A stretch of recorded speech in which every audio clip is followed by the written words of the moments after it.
Vlerësimin tuaj, zoti Bardhi. Nga pasojësia juaj e këtyre votit në një institucion tërësisht pander. Po bëjmë më të mirën pikërisht për të mos e bërë qesharak kuvendin. Tërësisht qesharak.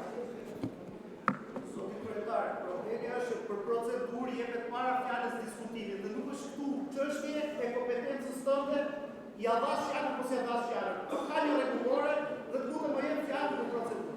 E ke për procedurë të bëj aspekt. Tani më vjen keq. Lexoj rregullore, mund ndihmojnë të asistojnë edhe pjesa e administratës, pse nuk më jep fjalën? Zona Tabaku, do ta merrni fjalën? Po do flas zoti kryetar, po meqense kishte disa kolegë që kishin kërkuar fjalën për procedurë dhe po prisja. Po nëse do ta bëni ju drejtimin e seancës, okay, po çështja është që nuk jeni ju drejtues së seancës. Bëjmë ndonjë vendim më mirë se juve, po faleminderit. Po bën shumë mirë shkëlqyer, ke perspektivë shumë të qartë, po ju lutem tani vazhdoni fjalën. Të nderuar kolegë, dashur qytetar,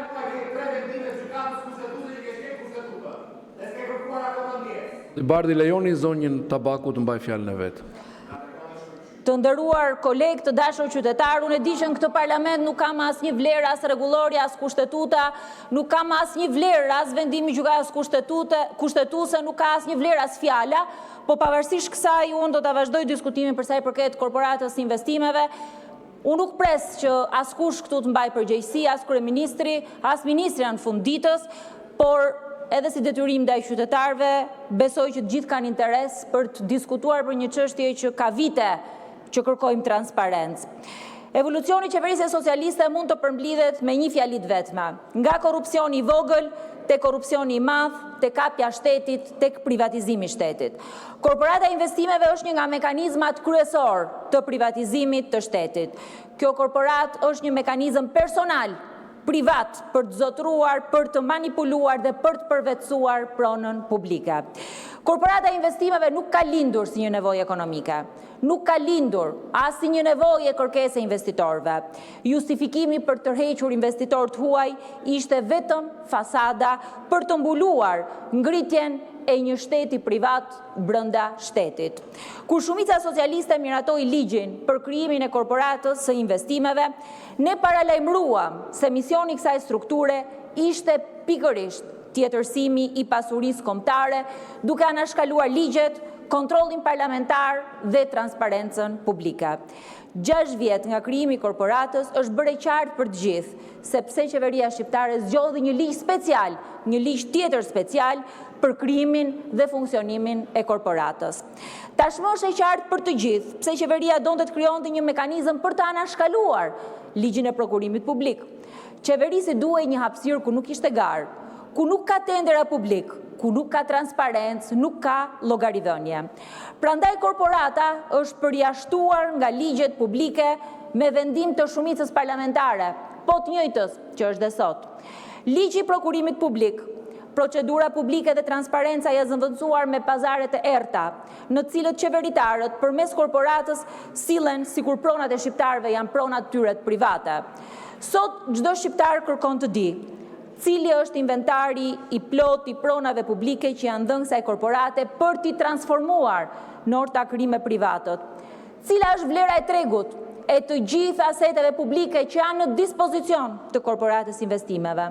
Mbi çfarë parimesh bën ujdit me privatët për të ndërtuar në këto prona? Si përzgjidhen partnerët privat? Si garantohet që korporata nuk është partner me krimin, ashtu siç ka ndodhur në fund ditës me prokurimet publike me koncesionet. Besoj sot qytetarët duan dinë mbi çfarë parimi dhe për çfarë qëllimi është vendosur që Pallati i Kongreseve, le të themi, t'i kaloj korporatës për ta tjetërsuar, për ta shëmbur e në vend të saj të ndërtohen kulla. Mbi çfarë parimi dhe mbi çfarë qëllimi është vendosur që shtëpia fëmijës Zyber Hallulli të shëmbet e në vend të saj të ndërtohen kulla. Propaganda e qeverisë është përpjekur, por nuk e ka fshehur dot, se konkurset për hartimin e projekteve për zhvillimin e tyre janë thjesht procedura falso. Kryetari i çdo jurie, vendimarrësi vetëm është kryeministri, prandaj duhet vinte sot e tipte llogari. Edhe pjesëmarrësit në konkurse janë klientët e zakonshëm të qeverisë.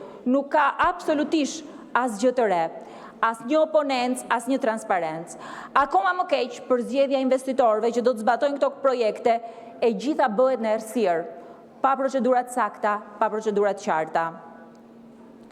Kontrasti është i dhimbshëm edhe për një shpenzim të vogël publik, për një stilolaps.